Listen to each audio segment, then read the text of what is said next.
बीच बजरिया ले हम चाहे दंगा होई। ए मैडम सुनिए जरा, चुम्मा बीच बजरिया ले हम चाहे दंगा होई। सिद्धार्थ नगर के गुंडा होई हो, हमसे बचना पैबू नंबर एक लवंडा होई। हमसे बचना पैबू नंबर एक लवंडा होई। सिद्धार्थ नगर के गुंडा होई हो, चुम्मा बीच बजरिया ले हम चाहे दंगा होई। सिद्धार्थ नगर के गुंडा होई हो, गुंडा होई हो, गुंडा होई हो। म्यूजिक बाय सुनील किशोर।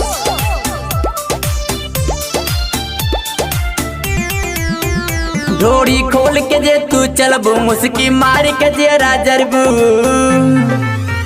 डोरी खोल के जे तू चलबू, मुस्की मार के जे राजरबू। मस्ती झारब गोरिया तोहर जवनिया ठंडा होई।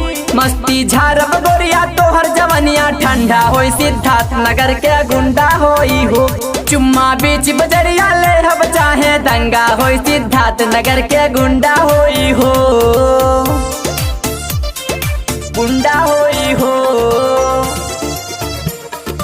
गुंडा होई हो।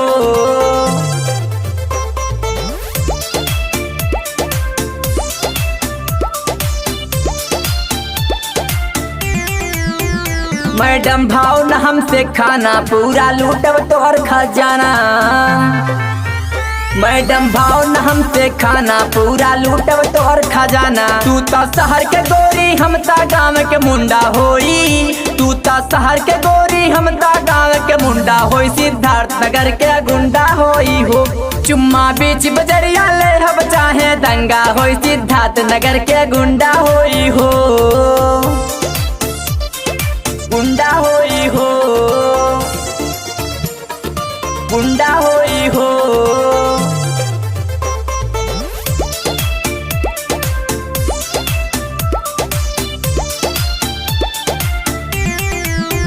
ले कनिया तोहे उठाई, केहू रोकी न हमके पाई।